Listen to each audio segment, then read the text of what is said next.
Scott, and this is episode 6 of What Makes This Map Great. In this series, we take a deep dive into some classic games that hold a special place in my gaming heart. We're going to explore their amazing level design, beautiful art, creative combat encounters, and uncover their hidden secrets and see just how much they've influenced the gaming world. And in this episode, we're covering Quake E1M6, the Door to Chthon.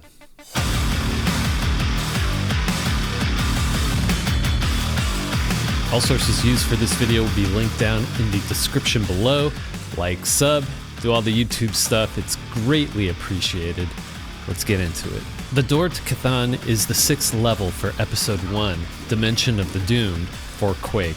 If you didn't find the secret level a couple maps back called Ziggurat Vertigo, well, then this would be your first introduction to the legendary level designer, American McGee. His style of level design is unique, like each level designer that worked on Quake, really. But having one of his levels mixed in with Tim Willett's maps in episode 1, which Tim has a majority there, it creates this wonderful contrast to what the player has experienced up to this point. E1M6 is dark, runic medieval, fortress-like setting with lava and traps that the player must overcome.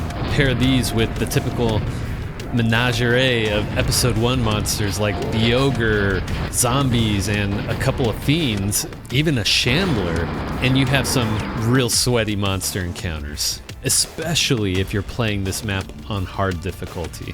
You'll be navigating tight hallways, avoiding lava pools, clever trap setups, all while searching for keys to open the way forward and blasting monsters around each and every corner. There's even like a main central hub that the player returns to multiple times as they explore and navigate the neighboring hallways. Tons of layering going on throughout this map.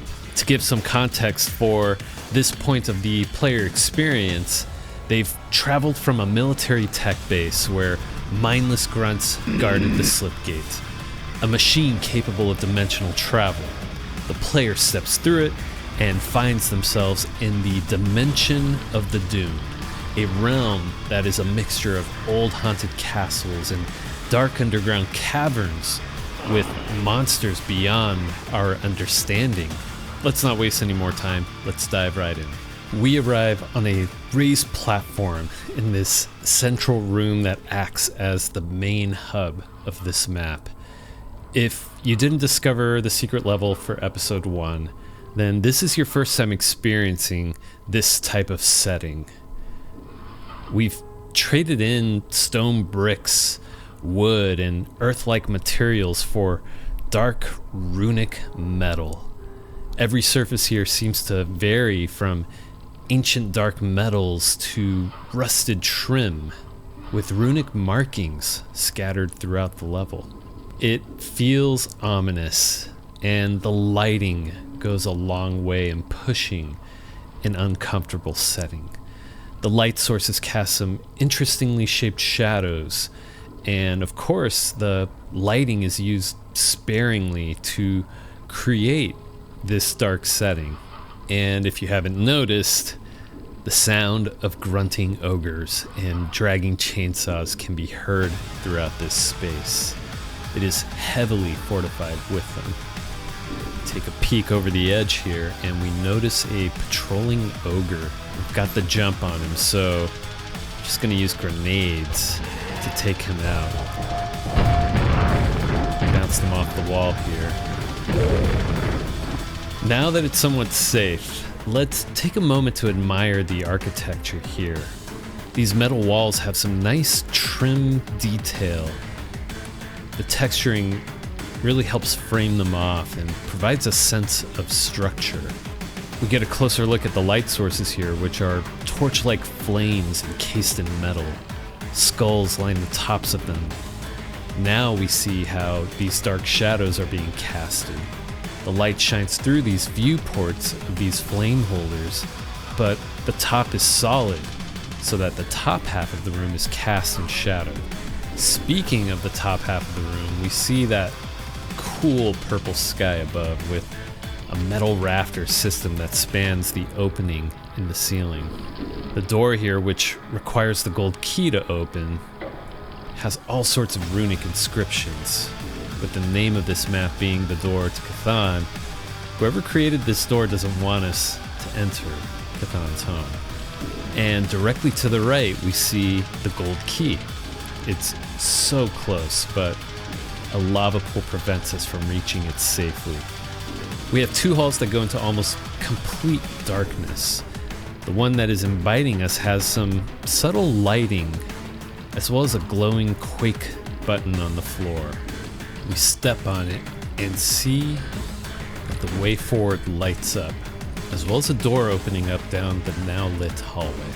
Stay sharp, the sound of ogres fills the hall. As we move forward, ambushed by these two ogres. Best thing to do is put some distance between you and them. If you try and use the nades, this open flooring with this interesting grating sort of prevents your grenades from bouncing on the floor, so you have to commit just a little more to get that nade over. There's our final ogre. I love grenades. Grenades and rockets, man. Just never gets old. So yeah, like I said, the best thing to do is to run backwards. This narrow hallway serves as a nasty ogre trap. The close quarters makes it a likely setup for these two ogres to chop you up with their chainsaws. This isn't just a plain hallway. The ground here has cool, detailed brushwork, creating a grate over this lava, which results in cool lighting for this hallway. This wasn't easy work to do with the map editing tools that the team had during the making of Quake. Alright, so from the beginning of this hall to our left, we have this closed door. This door is opened elsewhere. And there's also a super nail gun just above it.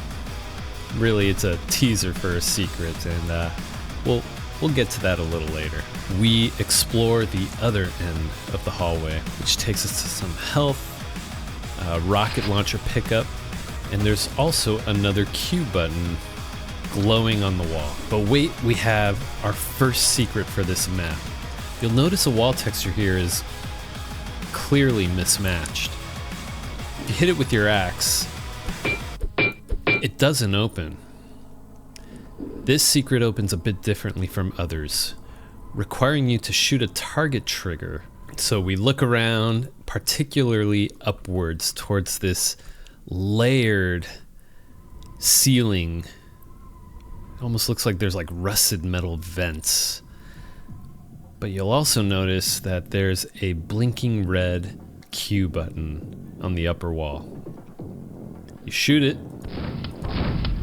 the door opens up, we walk right in and ride this elevator to this rafter system. And there's a small ledge just below that you'll want to drop down onto. And we found the secret area.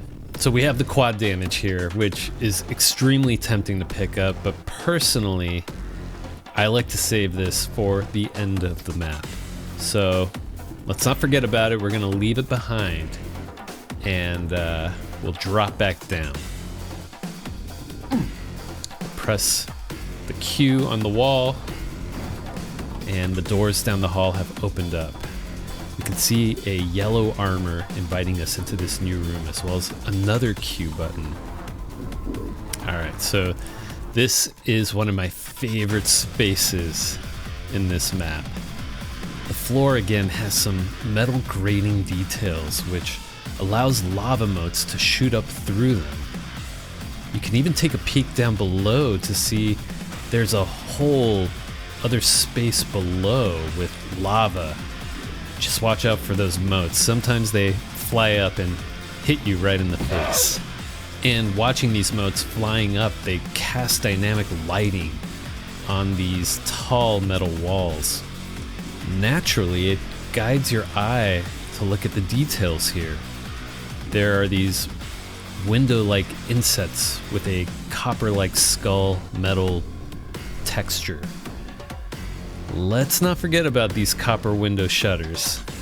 Continuing to look up, we have that beautiful purple parallaxing sky, framed by a rusted metallic trim texture. Just a neat room, a beautiful way to showcase the dynamic lighting and the room layering that the Quake engine has over Doom. Okay, so we pick up the armor and we press the button, and surprise, those copper windows shutters open and reveal two ogres just showering us with grenades. Let's take them out. So again, here's another secret tease, the mega health. We'll grab this later as well. It'll come together with the super nail gun. At this point, we notice that the button we pressed shut the doors, so we can't leave this room, but it did open this trap door on the floor here, providing us a way down to the space below. We drop down, break our ankles, and this is the start of a really cool encounter. You're greeted by the two ogres on higher platforms, and you have very little space here to engage with them, with all this lava surrounding you. But shortly, the floor lowers and gives us an opportunity to escape, to retreat, and while rushing down, you're given some very obvious visual storytelling here. There's a streak of blood along this metallic wall, following a long horizontal line of scratches. To the right, we see this mega health at the end of the hallway, and to the left, a large bloodied spiked wall. I think we know what to expect here. We go down the hall, and the trap's going to activate, blocking the way back up to that lava room where we came from. And the spiked wall is going to start moving. But surprise, there's an ogre that comes out, forcing us to engage in this close encounter. But shortly after, the gates at the end of the hall open up, revealing this elevator. I died here plenty of times on my first go-through of Quake. I'd get caught up fighting the ogre, only to get crushed by the spiked wall. So fresh off the mega health, we go up the elevator, and we are now on even floor with those ogres from earlier. So after taking them out, we got some ammo and health pickups, and we are presented with the silver key. We pick up the silver key, and American McGee tells us your way has been lit as a gated teleport opens up just ahead. Before we leave, though, I need to talk about this chain of encounters for a moment. This room just looks evil. It is a terrifying moment for first-timers to drop down, take some damage from the fall, and then have ogres immediately start shooting grenades at you in this tight space. The skull trim along the walls just looks ominous, as well as the hot glowing lava. But the one thing I question is the metal grating with blood leaking out of them. It makes me wonder what the hell is happening within these walls. Where's that blood coming from? Maybe I don't want to know.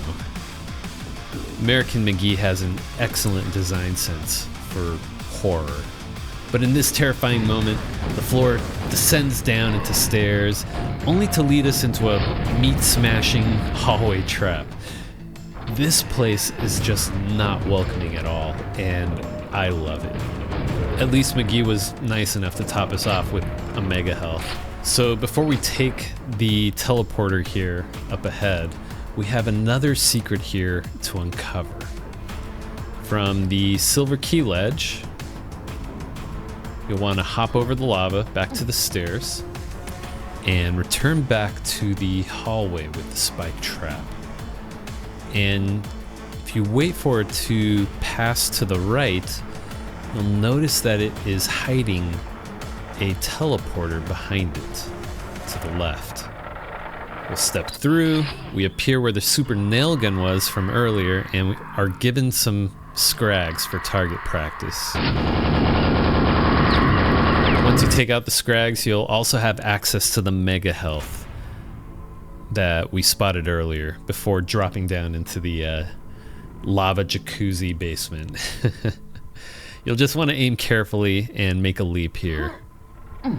And grab the mega.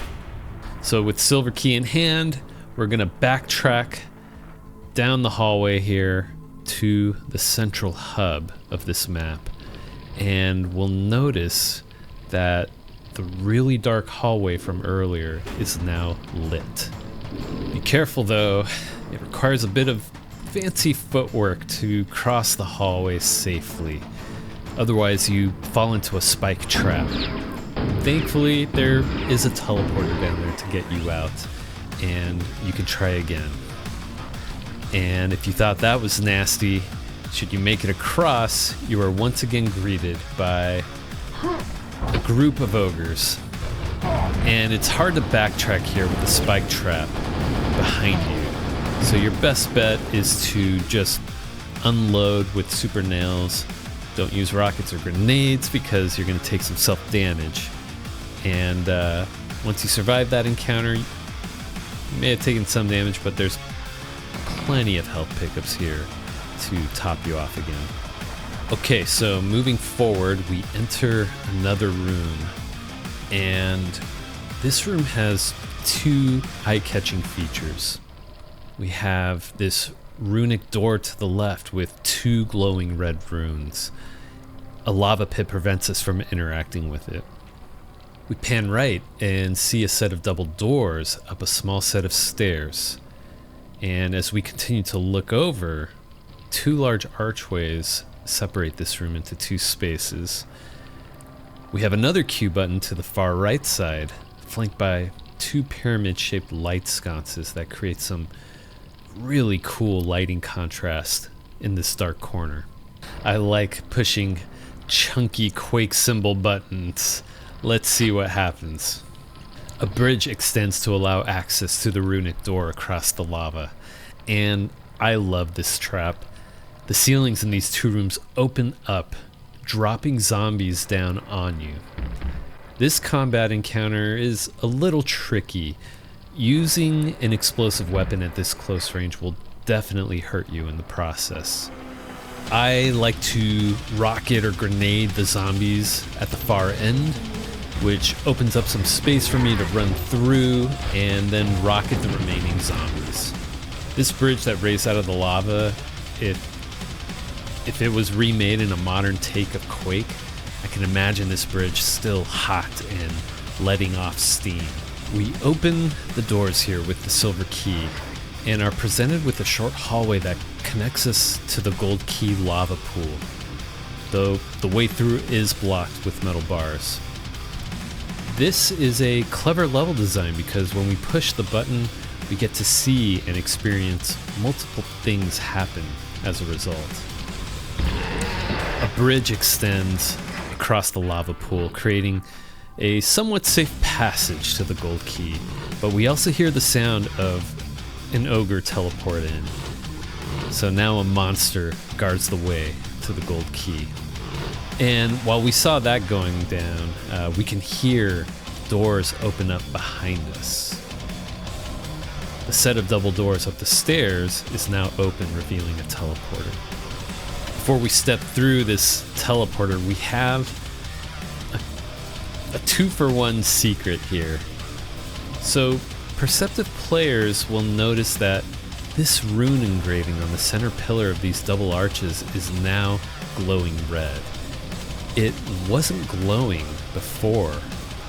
We shoot it, and the stairs go into the teleporter lower, providing us rockets. If you wait just a moment, the stairs go back up into their original place and reveal a second teleporter down below. step through it, and you want to be ready for a quick jump. And find another secret area with a mega health as a reward. Okay, so we fall back down, we go up the stairs and step through the teleporter. We arrive back at the top platform where we started this map. And this is a safe spot to deal with the creature down below that spawned in just moments ago. I'm gonna use my grenades. Beautiful. Okay, so before we grab the gold key, remember that quad damage that we left behind? We're gonna go grab that real quick and then grab the gold key because we're about to go on a monster killing rampage. Okay, so we backtrack. Shoot that secret open again. We got the quad. Now we rush to grab the gold key. And in typical Quake fashion, it spawns a trap monster behind us. We shoot the fiend quickly before it closes the gap.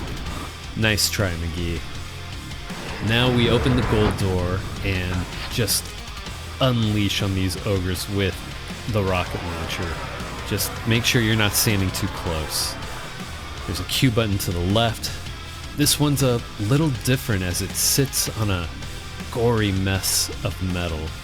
Maybe a warning, but we press it anyways and it opens the way forward to the final confrontation. This room looks ominous as hell. We have those large pyramid-shaped light sconces flanking a large set of double doors.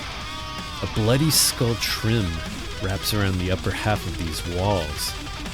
We've seen this kind of foreshadowing before. Something dangerous is about to happen.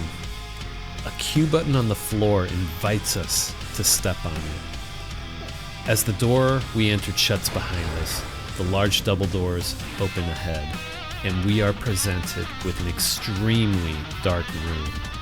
The hallway lights up in sequence. The doorway walls contain skulls buried within them. This can't be good.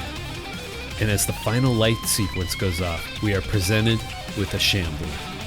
Grab the yellow armor and unleash the super nail gun with whatever is left of your quad damage. I love this sequence of rooms here. This truly feels like the Door To Chthon is shut behind all of these locked doors. A safety measure so nobody accidentally winds up at the House of Chthon. So here we stand at the edge of a portal that almost resembles a pool, or maybe it's a jacuzzi.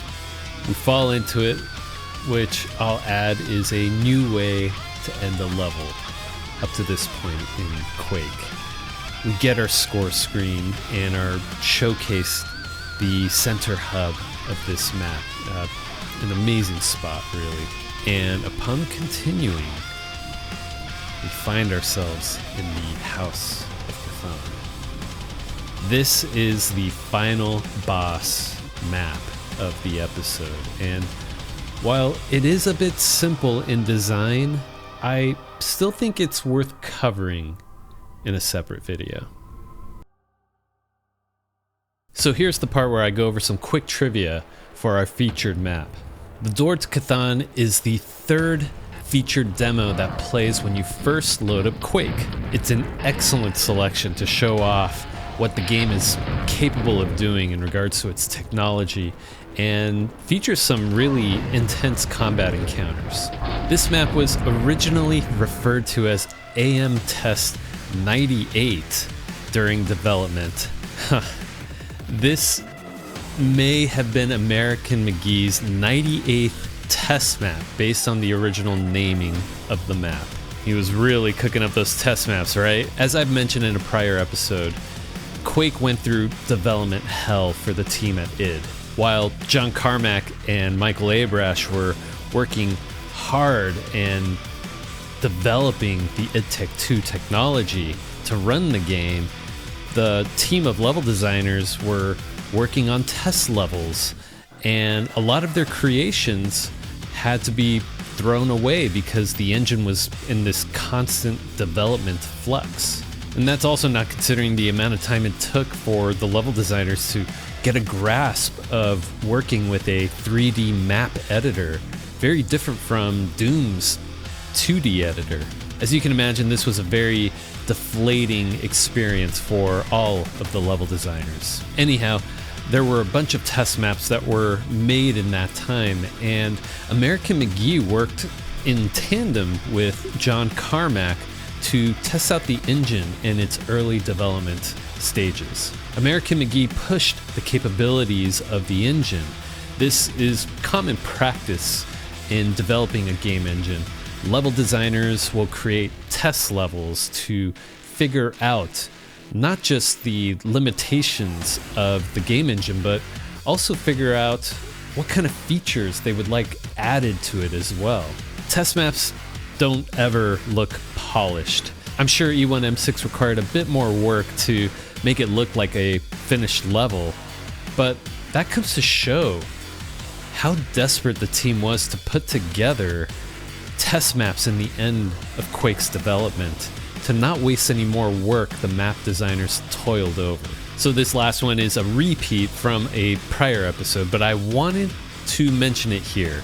McGee, along with Kevin Cloud and Tim Willits, they were part of id Software's second generation of developers. American McGee also worked on other id games like The Ultimate Doom, Doom 2, Hexen, Quake, and Quake 2.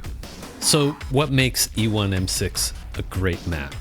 The Door to Chthon is really the last challenge to throw at the player before sending them off to fight the boss of episode 1. As a result, the player is challenged in multiple ways. First, the atmosphere and mood. McGee uses amazing lighting techniques throughout this level.